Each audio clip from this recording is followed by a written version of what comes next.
It's all about truth. All of it. Every single thing. All boils down to the truth.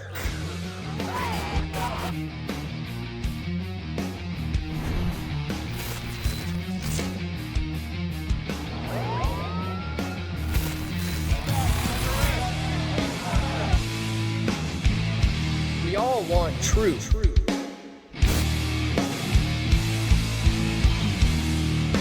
The truth will set you free.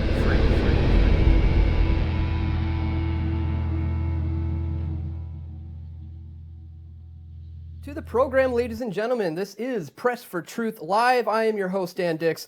Today is Tuesday, December the 15th, 2015, and we have a great show lined up for you. We have a rather controversial topic we're going to be talking about today. As you can tell from the title of this video, the future of Canadian gun laws.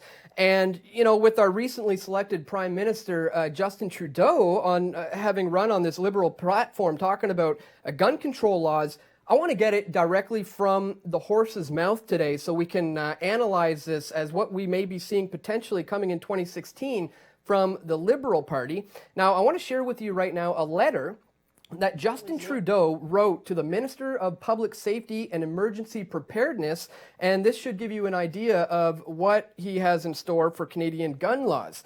Here we see a letter written to Mr. Goodale. I am honored that you have agreed to serve Canadians as Minister of Public Safety and Emergency Preparedness.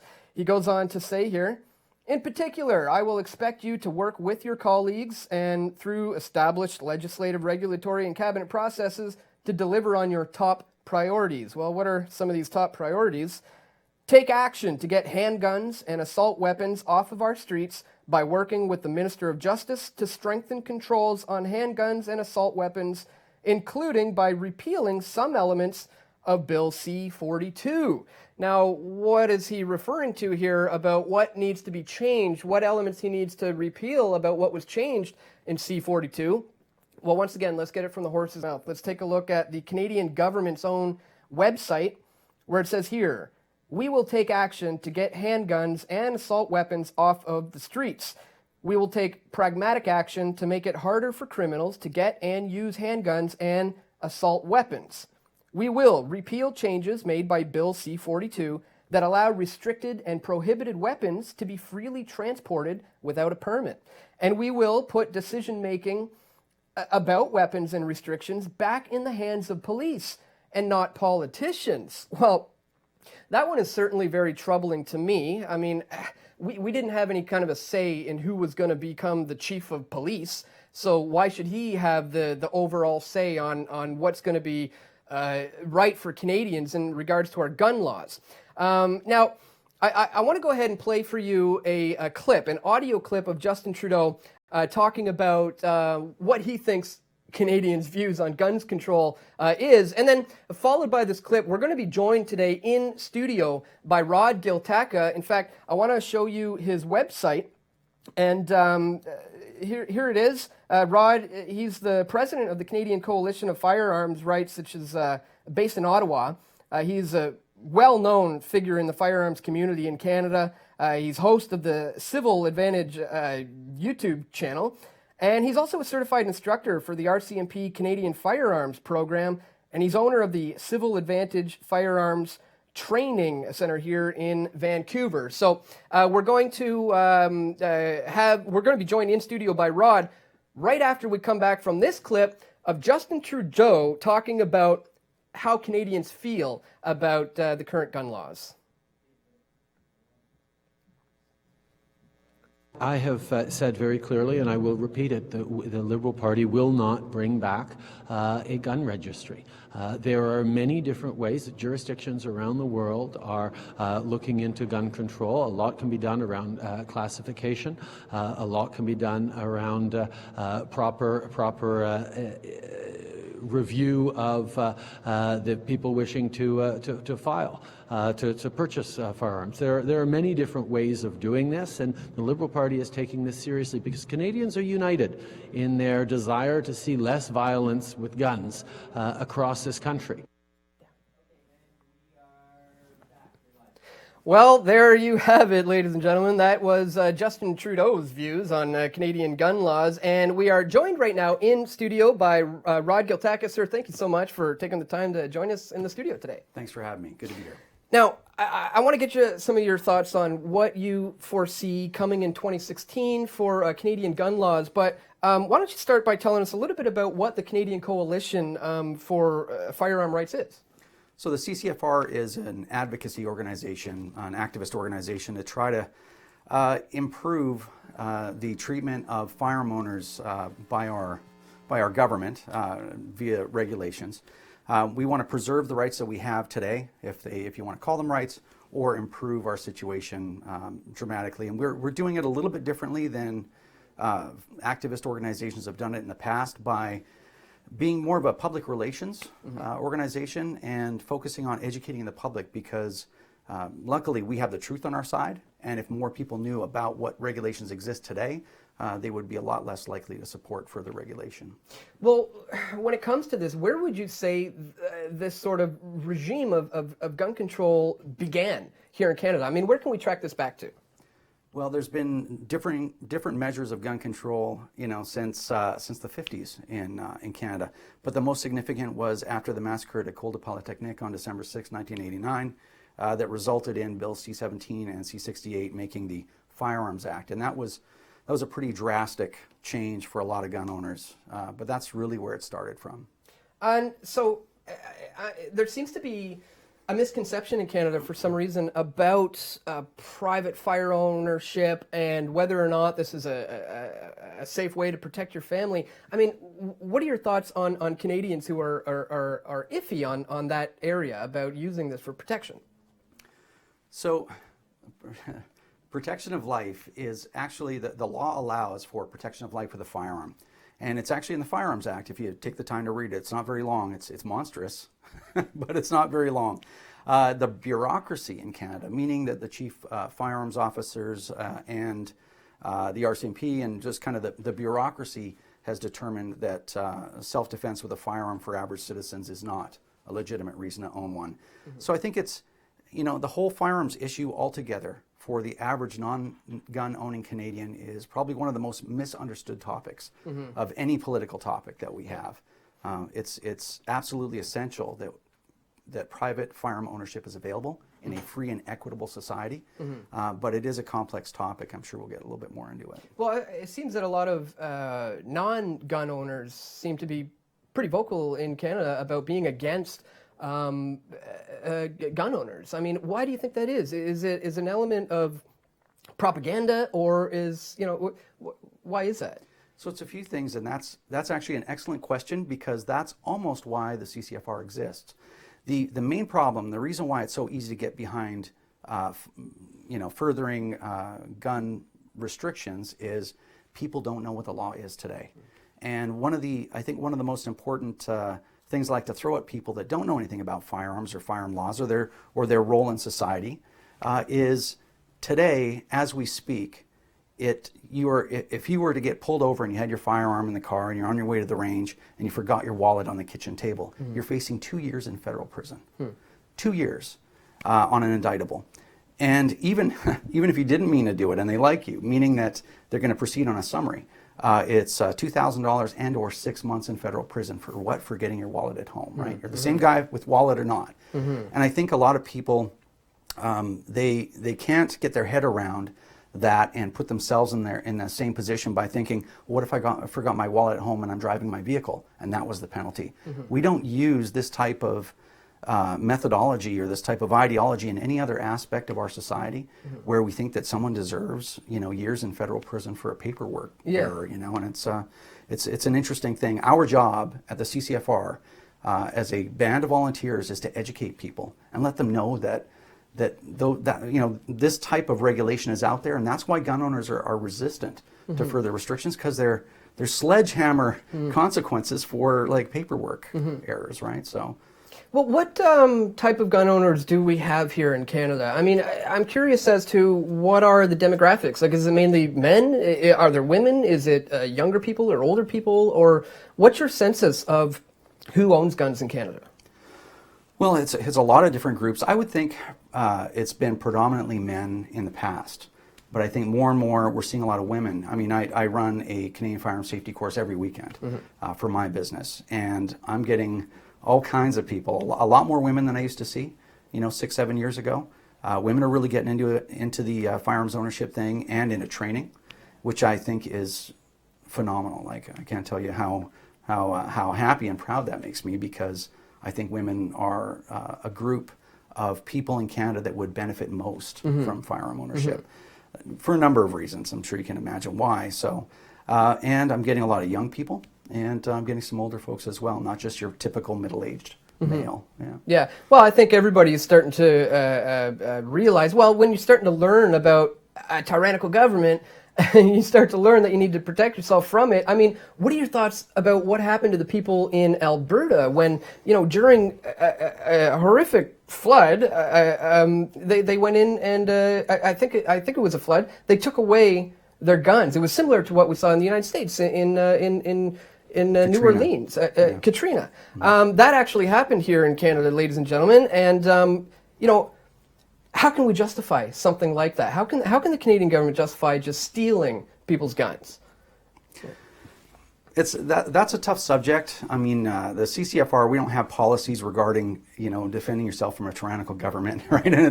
And it is a bit of a rabbit hole topic. In the United States, people are very overt that their firearm ownership has that function to protect them from overreaching government, and personally, I can't say that that's a bad thing. In Canada, we're a little bit more careful about how we speak about such things. Although at the end of the day, I would have to say, as innocuous a comment as I can make about that, I have to say it's interesting why the RCMP would commit 1,400 counts of break and enter and take people's guns and claim that in plain sight is on top of shelves in closets behind a bunch of stuff or behind washing machines and all the rest of that.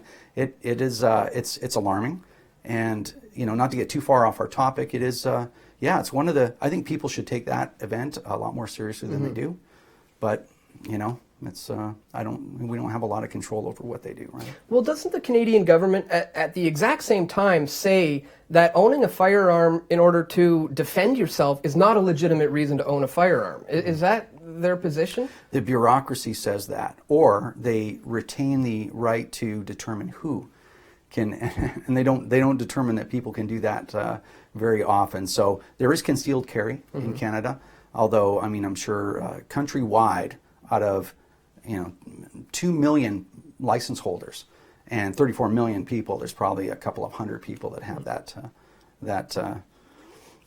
that privilege. But yeah, it's the bureaucracy against the elected government. It's the bureaucracy against legislation. They do a lot of this stuff through regulation, which is sort of a backdoor in legislation, so that they can change the rules in real time. Yeah, I don't know if everyone's aware of that, but yeah, they always build in or by regulation, and then they can change that at any point. So in Canada, you can defend yourself with a firearm if it's a weapon of opportunity, but I think the whole point is they make it very complex. There were some recent changes with the outgoing Conservative government to make it a little bit easier for people to defend their life if they're being raped, assaulted, killed, or having their things taken. But it's still a pretty rocky. It's a real political minefield, a legal minefield for people to walk through when they think about doing that. Yeah. Well, in terms of the swaying of these things politically, we have a lot of American viewers who may not be familiar with what the situation has been with the Canadian long gun registry. So maybe you could kind of break it down for us a little bit about where we're at now with that, what the Liberals hope to see with that, and what the Conservatives did with that. So we had a long gun registry, meaning pretty much every single firearm of any kind was registered. It was a real failure. I'm not going to sugarcoat that. It was a failure. It never saved anyone.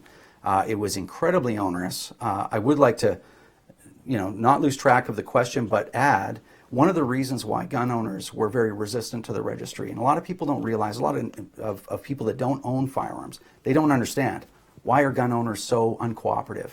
Because if I registered, and I registered a bunch of my own guns, because that's when I became a gun owner, which was when the registry was going, is that I register this firearm.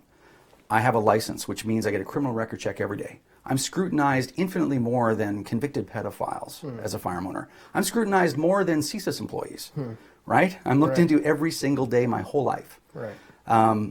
And if I were to leave the house with my shotgun and forget the registration document, that's an offense. And guess what the punishment is? If they like me and I didn't mean to do it, $2,000 and or 6 months in federal prison, or 2 years first offense. You're in contravention of the transportation regulations. And you know, I can't say it enough, maybe just to satisfy myself, but it's like we don't apply this type of logic or methodology in any other aspect. Nothing. Yeah. You know, oh, you forgot that piece of paper? Well, Right. we're going to destroy you. And that's the problem. The laws aren't reasonable. They have no effect on criminal behavior. They're meant to harass gun owners, and that's really what they're meant to do. I'm not going to sugarcoat that either. Yeah. So we just want to, you know, as a group, we want some common sense reform. So anyway, having said that, the registry, the Conservatives ended the long gun registry, and I have to say, I'm just as surprised as anybody else that they actually followed through on that. Yeah, me too. On that promise, because we are the only country, as the anti-gun people say, we are the only country to peel back laws. But now I think your viewers are aware of why those laws needed to be peeled back. It's ridiculous. Certainly no multiple victim public shooters are registering firearms, nor are gang members. But the Liberals have said they're not going to bring it back. I've heard from the inside, sort of, that they are not going to bring the gun registry back. They've promised some other things that are alarming, though. But I hopefully we've seen the last of that, aside from Quebec. Well, I was just going to say, it looks like Quebec is starting to stir up the pot again. What are we going to potentially see out of Quebec? Or what are they trying to do right now? Well, they don't like the fact that not only did they lose the federal long gun registry, which was born, the idea was born in Quebec, right? Montreal is it's the epicenter of two things. It's the epicenter of multiple victim public shootings, and it's the epicenter of gun control. And they don't like the fact that they lost that debate, that they were truly wrong. And then they lost the appeal to take that data, and now they're going to start from scratch. I don't want to get too into that, because I could really go off on that. I mean, they carry as much debt as Greece does, and Greece is a country with a military and everything, and they think that, you know, whatever 30-40 million is a good price to pay to register all the guns of all the people that would register their firearms. Right. Yeah. You know, it's a list of all the people that aren't going to do any crime. Yeah. You know, well, I try to get my head around this whole concept of that, you know, if you regulate it, the criminals are somehow not going to be able to get their hands on it. It seems to me that it just makes it more difficult for law-abiding citizens to be able to protect themselves. Yeah. Absolutely. And you know, I do engage in a lot of conversations with people, and you know, I have to stay as reasonable as I can, because it's very easy as a gun owner that's constantly, you know, has the government's boot on your throat, you know. You get a parking ticket, and we need to have a conversation with you to make sure everything's okay with your guns. Right. Well, I've heard, correct me if I'm wrong, that if you are registered, you have your gun, you kind of waive the right of police needing to have a warrant to enter your home. Is that correct? So those are called inspections. So in the Firearms Act, you can be called to allow an inspection of your home. You're obligated to allow it at some level. So how that works is the police have to provide, well, not the police, but the chief firearms officer of the province, accompanied by the police if they so wish, they have to provide reasonable notice. And that can be pretty much anything, but in the past we've seen it being around 24 hours. So what they can do, as per the Firearms Act, they can call you up, say, we want to come in and look around at how you're storing your firearms. And as part of that, if you say, no, I refuse, if you look in the Firearms Act, that is grounds to issue a warrant. Your refusal is grounds to issue a warrant. So the anti-gun folks go, well, no, they can't just warrant the search. It's like, well, the grounds is the refusal. Right. And if you read, again, it's amazing what you learn when you read, right? But I encourage people to do that. But even when you read, you'll find that the police, whoever the authority is, the chief firearms officer, reserves the right to look anywhere a firearm may be reasonably kept. So they could say, well, we're looking for prohibited pistols, you know, little stuff. They can look in your bedside drawer, underneath there, between your mattresses. Right. They can look anywhere in the house that they want, really, right, legally. And not only that, they also assign themselves the right to look through your computer. So, so they can use any data processing equipment in your home as well. Wow. You're essentially giving up a lot of privacy rights. Charter rights. Charter rights, fundamental charter rights. So we know they're not rights then, don't we? Yeah. They're privileges. Yeah, absolutely. To be revoked. Right.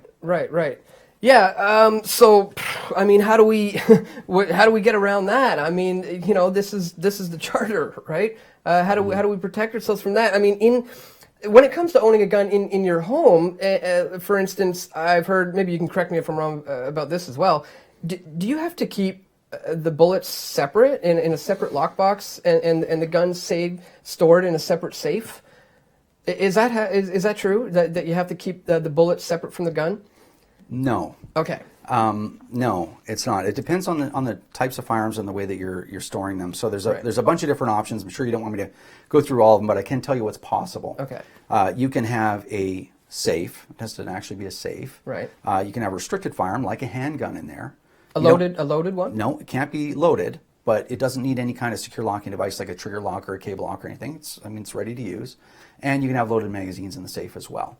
I see. So there is, because a lot of times people ask that question in the context of defense. Right. In Canada, can you access a firearm quickly if you needed it for self-defense? Yeah. If that was a legal and lawful thing to do at the time. Right. And your use of force was proportional to the threat, and all the qualifiers that are a mile long. Of course. But and still yet legally store your firearm, and that's one way to do it. So a full-on gun safe, and you can get them small too, right? They don't have to be the big ones. And then you can keep whatever firearm you want in there, ready to operate with loaded magazines, but not in the gun. Well, moving forward, let's talk a little bit about what we may perceive coming in 2016, based on what the Liberals have been saying they're going to do. Should gun owners right now in Canada be worried? I mean, is there a concern about what the Liberals have in store for next year? Yeah, there's a concern. Absolutely. What I'm hoping personally is that they have, like in my opinion, they got a lot of other things to be concerned about in the short term. And I would hope that they would be, concerned with bigger things than clamping down on all the people that have a firearms license, right? Right. Because whenever you have increasing regulation on guns, on gun owners, it just goes straight to the people that aren't doing the shooting, right? And we know that that's not an opinion, that's a fact, right? And we know that stuff, and that data is all available. But eventually they'll get around to it, hopefully later than sooner. And what they might do, I mean, if you look at their platform, it's very open-ended. They have said they're not going to bring back the registry. I guess that was the one. If I were to speculate, since we're just kind of hanging out and speculating, sure. If I were to speculate, I would think that was their appeal to gun owners that were centrists or leftists, to say, well, they're going to try to do this, that, or the other thing, but they're not bringing back the registry. I can swallow a liberal vote. And maybe that's one of the reasons why they did remarkably well this election. But some of the things in their platform could lead to dark places, and I don't know if they're prepared to go there, because in my opinion they better enjoy this 4 years, because if they start to harass and destroy the most trustworthy Canadians, they're going to find themselves back where they were in the last election, which was 35 seats, lowest they'd ever been in the history of elections in Canada.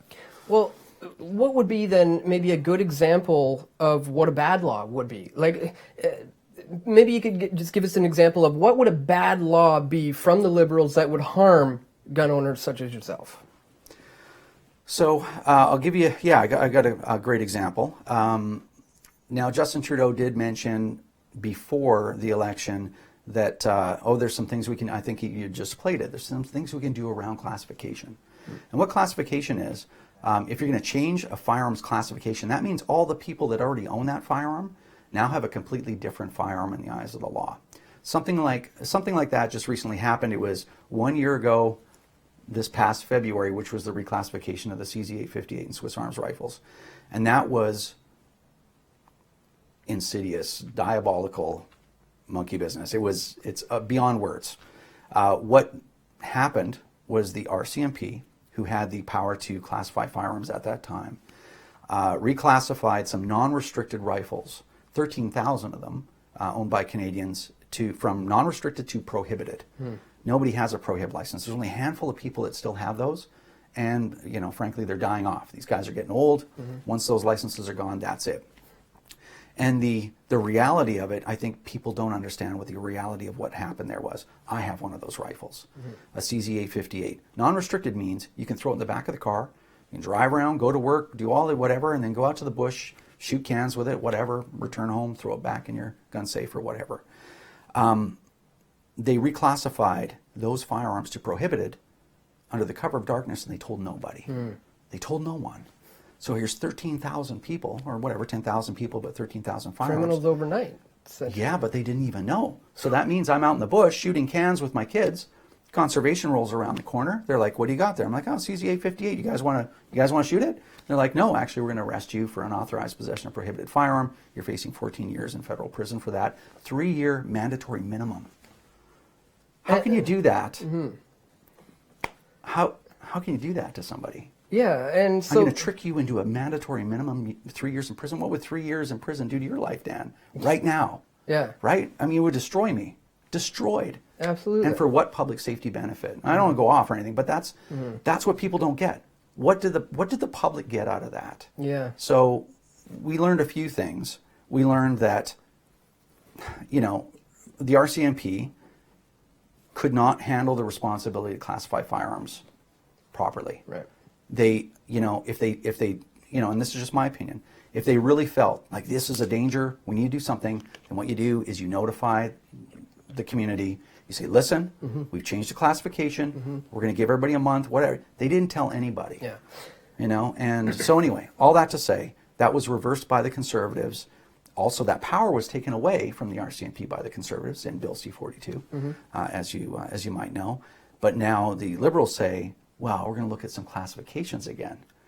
And the thing is, if you look even just in my case personally, or the other 10,000 people that own rifles like this, we're still the same people, still the same rifles, still haven't shot anyone, just sitting here. Yeah. And my life is just up and down like a yo-yo. And I'm a hardworking, tax-paying, you know what I mean, law-abiding, regular guy. We're the mechanic that works on your car, or the pastor at your church, and you know what I mean, like regular people. So anyway, do you think some of the confusion about why these RCMPs don't even get it is possibly because of the look of the gun? I mean, sometimes there's certain guns that to the average person look scary. And they may not be semi-automatic rifle being able to do that, but just because they have a look of a scary gun, they've been rejected here in Canada. Is that true? Has that actually happened? Yeah, it happens constantly. There's I got an access to information requested document. I think there's 4,000 firearms that are cataloged that have been classified as prohibited, and probably a great number, if not most of them, just based on looks. And when all these firearms were classified, this was back when the Firearms Act first came into being, and I saw a document. You and your viewers might be interested to know how they picked all those firearms to be prohibited, restricted, or non-restricted. And they were picked by a committee of people, obviously a committee of people that weren't familiar with firearms at all. But they went through an issue of Guns Digest 1988. I saw the document, I saw the actual issue. And they circled the ones they didn't like and wrote the classifications that they thought. Now, a lot of these firearms are classified restricted or prohibited specifically on whether police ever use them, whether they looked scary. Right. I mean, this is a real thing, like the AR-15, which is a regular centerfire semi-automatic rifle, just like dozens of others that are even more aggressive looking, that use the same ammunition, same muzzle velocity, same rate of fire. Everything is restricted by name only. No feature of the firearm, just by name only. So some brand, some company is getting a disadvantage in the market then. Yeah, absolutely. And the AR-15 is one of the greatest rifles ever made. It's just a wonderful firearm, and it's restricted just because. And I actually did a video about it called Firearm Classification, I think. And also another one that is good to watch is What is a Variant? So what the government likes to do, and I say the government meaning whatever bureaucratic institution is responsible for, pushing things in that direction, what they like to do is they like to prohibit a firearm, and then they say, well, another firearm looks like that firearm, so it's therefore prohibited because it's a variant. Right. So if you ever have time, watch that video. It's eye-opening because it's a real thing. They really do it, and it's preposterous. Well, let me get your views on this then. Do you think that more private firearm ownership in Canada would essentially lead to a more free society? I think that's I do, and I think it's a hard concept for some viewers to wrap their head around, that more guns means a freer society. Would you agree? I would say that I do agree with that. No, absolutely. It's, you know, to sort of talk about ideologies, you know, what does it say about a government that says, you know, you people can't be trusted with anything? Mm-hmm. You know, you can't be trusted to be alone with literally anything. And that's, you know, that in itself says a lot. What happens when your government doesn't trust you? You know, you're upstanding, you know, somebody like me, right? You know, I can't commit crimes and get away with it. I'm all over the internet, right? Mm-hmm. I mean, you know, but somehow I'm not trustworthy to own my own firearms or to drive back and forth to the range mm-hmm. without like 8 pieces of paper. Right. I'm short one piece of paper and they want to put me in prison. Yeah. And you know, one thing I think that's important, and I just want to jump on that now while I'm thinking about it, is that when you have laws like that where you lose one piece of paper, it destroys, you know, and then all of a sudden they're going to come at you because of that. It destroys the relationship between the government and its people. It destroys the relationship between law enforcement and citizens. Like that's extremely damaging for a society like ours, and I don't think people consider that enough. It damages the relationship between people, mm-hmm. right? It's very easy to get behind gun control because it feels right. Yeah. I'm against gun violence, so if there's still gun violence, I want to see increasing restrictions. Right. And you know, I have to contend with those people by saying, "Do you know what the current laws are?" Mm. And the answer is no. Right. No, I don't know, but I just want more. And it's like, well, you have no idea what you're doing to everybody. Yeah. And yet you're standing up to vote for more gun control. It's craziness. Perhaps that's the best way to undo the propaganda, is to educate them, to let them know, you know, and to, well, that's basically what it comes down to, I think. And so, you know, on that note, how do we, moving forward, get Canadians to understand that this is something beneficial for you? This is something you should get behind. This is not, you know, biker gangs and violent individuals. These are upstanding members of society, such as yourself. How do we get Canadians to understand that moving forward, this is something you want to aspire to? Well, I think a lot of people are waking up to that themselves. So there's a couple of things. One thing, when you're saying, oh, maybe awareness is the key, that is what the CCFR is. That's what kind of organization we are. We're out there educating the public, and we're a very young organization. We've been in operation for about 3 months, less than 3 months actually. And what our mandate is like a public relations firm. We're going to be sponsoring public service announcements on all types of media platforms. We have all kinds of other efforts going on, but it's all about reaching out to non-gun owning Canadians mm-hmm. and telling them what the laws are today. And then if they're still interested in educating themselves and so that they have an educated opinion, then we'll have all kinds of resources thereafter to help them. Like, here, look at Stats Can's information. Yeah. Stats Can keeps numbers on all of this stuff. Mm-hmm. And all you need to do is read it. They may even make PDFs, you can download them, and they're not even that long reports. Read the abstract even. Mm-hmm. And Stats Can clearly tells you guns are never a problem. They've never been a problem in Canadian society. Right. Never. We've never had a gun problem. Mm-hmm. We've had bad things happen. Right. But we've had bad things happen with all kinds of things, right? Well, that's fantastic. I mean, that's exactly what we need is a platform such as that. Did you just place the facts on a silver platter and say, here it is, folks. We've done the work for you. Here's the PDFs. Go ahead and read it. It's all compiled in the same place here. So good on you guys, especially for only having 3 months now. Absolutely fantastic work. So why don't you let the viewers know what are the links to your YouTube channel, and just name the website again, and any other links you want to get out for people who want to learn more from you guys. Okay, so the Canadian Coalition for Firearm Rights, our website is www.firearmrights.com, so .ca, pardon me, so firearm, singular, rights.ca. So you can find all our information on our website. Me personally, I own and operate a training business here in the Lower Mainland, and that's Civil Advantage Firearms Training. And my YouTube channel is just type in Civil Advantage and you'd find that easy enough. Fantastic. Well, thank you so much for joining us today. And folks, be sure to check out all the links in the description to where you can learn more from Rod and check out his website. And that just about does it for us for this year, ladies and gentlemen. We're not going to be back next week because we're leading into the Christmas break. So this is going to do it for the end of 2015 for Press for Truth Live. So we'll see you sometime early next year. So until then, keep fighting the good fight, my friends.